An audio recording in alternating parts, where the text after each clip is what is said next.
All right, so today we're diving deep into Dan Martell's Buy Back Your Time.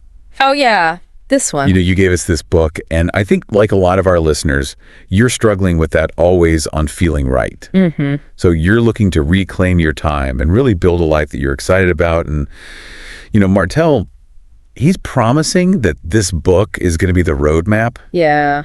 But, we're here to unpack it, right? We want to see if it lives up to the hype. Absolutely. Explore the core concepts and see if it actually gives us what we need. Yeah, well, right off the bat, he throws down a gauntlet. Oh, really? He says time is more valuable than money. That's interesting. I mean, we're all about the bottom line, right? Mm-hmm. So why does he make that distinction? Why is time more valuable than money? He argues that money is renewable, Okay. but time is finite. Yeah, Once that hour is gone, it's gone, and you can always make more money. that's true. Especially for someone like you who's looking to build something big and, leave an impact. That shift in thinking is crucial. Okay, so it's not even just about efficiency. Then it's almost about making every single moment count. Exactly. And then he goes on to talk about this feeling of being stuck, Yeah. which I think a lot of people can relate to. They're busy, maybe even successful, but there's that nagging feeling like they're not making real progress on what truly matters. Right. It's like running on a treadmill. You're doing a lot, but you're not really getting anywhere. That's a great analogy. And that's where he introduces the time switch formula. Ooh. And this is where he says, we need to stop focusing on just doing things faster Okay. and instead shift our attention to what we're spending time on in the first place. So this time switch formula, it sounds like it's not just time management. It's like a time philosophy. It is. He Yeah. really challenges how we think about time. Okay, I like it. And he poses these 3 questions that I think are really powerful. Like, what can you delegate? What can you automate? And this is the hard one. What can you stop doing altogether? Oh, that last one. I can see people getting really hung up on that one because we all have our routines, even if they're not serving us. Right. It's about breaking free from that autopilot. Mm-hmm. Thinking about your week, are there tasks you're doing just out of habit that could be delegated or automated? I can already feel my mind starting to think of some things. I know, me too. It's a powerful question. And so that leads into this idea of building a freedom machine. Okay. And this is all about creating systems and processes to handle those tasks that don't require your unique genius. So this isn't just like automating your emails. This is like systems for your whole life. It is. He talks about systems for managing your business, streamlining your personal life. Wow. Think of it like creating a structure that supports your goals so you can free up your mental energy for the things that truly matter. Okay. I'm liking where this is going. Systems and delegation. Yeah. I feel like there's got to be more, though. There is. He also emphasizes the crucial role of delegation. Yeah. He argues that you can't build an empire on your own. Oh, empire. That's a big word. What does he mean by that? Yeah, that's a great question and something I think we should dig into a little bit deeper. Yeah. But for now, let's think about it as building something bigger than yourself, something that has a lasting impact. Okay. And to do that, you need to leverage the strengths of others. So it's not just about getting help with tasks. It's about building a team that amplifies your vision. Exactly. And in the book, he tells this great story about how he delegated marketing tasks so that he could focus on his strengths, which led to massive growth for his business. So it's not just about freeing up time. It's about strategically using other people's talents Exactly. to get where you want to go. Delegation can be tough, though. It is. And that's something we'll definitely be exploring when we talk about limiting beliefs. Looking forward to that. What's standing out to you so far from what we've discussed? For me, it's shifting my mindset about time. I've been so focused on doing more. Yeah. I haven't really stopped to question what I should be doing. That's such a powerful insight. And it's something that, Martell really seems to highlight here. Yeah. It's not just managing your time, it's mastering it.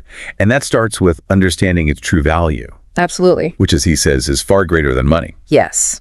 Okay, so we've got this idea of time as a finite resource. We've got the time switch formula and the importance of delegation. What else does Martell have up his sleeve? Well, even with all the best systems and strategies, sometimes there's something holding us back. Our limiting beliefs. Yeah, those pesky limiting beliefs, the ones that tell us we're not good enough or smart enough or whatever the negative self-talk is. Exactly. And Martell provides this great framework for confronting those beliefs. Oh, good. He's got a practical exercise called the time inventory that helps you identify those hidden time sinks. I love that he gives us tools to actually implement this stuff. It's what makes his approach so compelling. He's not just telling us what to do, he's giving us a way to think differently and then empowering us to take control.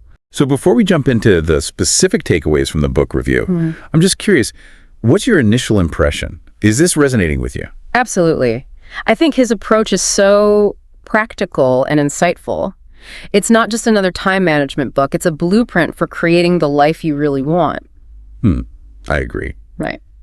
Okay, so let's shift gears a bit now and delve into some of the actionable takeaways that the review highlights. You're ready to dive in? Let's do it. Welcome back. Earlier we touched on delegation, and I think that's something a lot of people struggle with. Yeah, it's that whole if you want it done right, do it yourself mentality. Yeah. But Martell's saying that that kind of thinking can really hold us back from building that empire. Right, and remember how we were talking about what empire even means? Yeah. He sees it as creating something that has a lasting impact. Okay. You need to empower others. You've got to let go. You have to let go. Okay, so how do we actually do that? Because delegation, it can feel really scary. It can be. But Martell, he breaks it down into some manageable steps. First figure out what roles need to be filled, what are those tasks that you need to handle, and what can be done by somebody else. So it's not just like dumping work on people, it's strategic. You're building a team that makes you stronger. Exactly. And then it comes to finding the right people. He talks about building a team of A players. Oh, yeah. Not just skills, but people who share your vision, your work ethic, people who get excited about what you're building. Yeah. It's like finding people who are as passionate as you are. Exactly. But then once you have that team, how do you let go? How do you not micromanage every little detail? He talks about empowerment, giving your team clear expectations, giving them the resources they need, and then stepping back and trusting them to do their thing. That's hard, though, isn't it?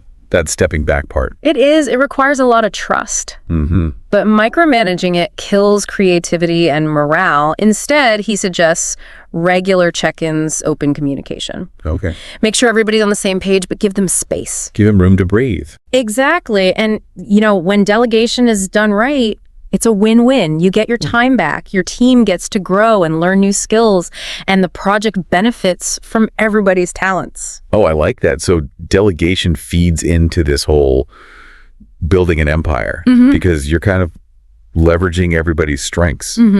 Okay, so we've got delegation. We talked about these limiting beliefs. How does that all tie in? Those limiting beliefs can really sabotage your efforts, even with the best team, even with the best systems. Uh-oh. It's like having one foot on the gas and one foot on the brake. Yeah, it's those voices in your head saying, you can't do this. You're not good enough. And he says those beliefs are rooted in fear. Fear of failure, fear of judgment. Okay, but how do you fight those fears? Like, it's one thing to know they're there, but how do you actually make them go away? You can't just will them away. It's about awareness. Okay. And then action, becoming aware of your thought patterns, paying attention to the stories you're telling yourself. So like shining a light on those dark corners of your mind. Exactly. And then you challenge those beliefs. He talks about reframing your thoughts. Instead of saying, I can't do this, ask, what if I could? Oh, that's good. Focus on your past successes, the times that you overcame obstacles. Surround yourself with supportive people. People who believe in you. Yeah. Build that positive feedback loop. I like it. And then take action. Action breeds confidence, even if you're scared. Taking that first step can be really empowering. So it's not just about thinking differently. It's about behaving differently. Yeah. Okay, so we talked about delegation, limiting beliefs, and this building an empire. But what about the freedom part? I mean, that's what this whole deep dive is about, right? Right. And for Martell, freedom is about having the time and resources to do what you want, when you want, with who you want. That sounds amazing. But is that actually possible? I mean, we all have responsibilities, obligations. Of course, he's not saying we all need to go live as hermits on a mountaintop. Right. It's about having control over your schedule, your finances, your choices. So it's not just about working less. It's about being able to structure your life the way you want it. Exactly. And that might mean making some tough choices, saying no to opportunities that don't fit your vision, setting boundaries. Setting boundaries to protect your energy. Exactly. So being intentional with your choices. Yes. But how do you figure out what those choices should be? He talks about clarity, creating a vision board, setting clear goals, scheduling time for those activities that bring you joy. So design a life you actually enjoy. Right. A life that feels both fulfilling and sustainable. I think a lot of people get caught up in the hustle thinking freedom's something you get later on after you've made it. He would say that freedom isn't a destination, it's a way of life. It's a mindset. It's making choices every day that align with that. Yes, and he also talks about self-care, taking care of yourself physically, mentally, emotionally. Oh, yeah. You can't pour from an empty cup. Exactly. Okay, so we've got delegation, limiting beliefs, freedom.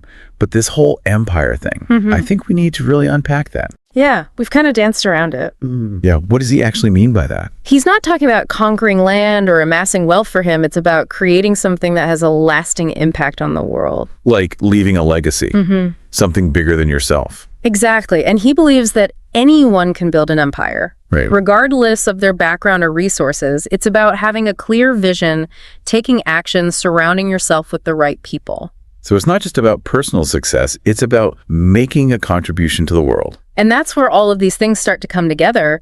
You know, building an empire requires mastering your time, delegating, overcoming those limiting beliefs, and creating a life of freedom. Because when you're free, you can really focus on the things that matter. Exactly. And you can leverage your time and your resources to create something that makes a real difference. This is starting to feel less like a time management book and more like a philosophy for life. I think that's a great way to put it, and it's a philosophy that can resonate with anybody who's looking to create a life of purpose. Okay, so as we're wrapping up this part of our deep dive, what are your biggest takeaways? What's really sticking with you?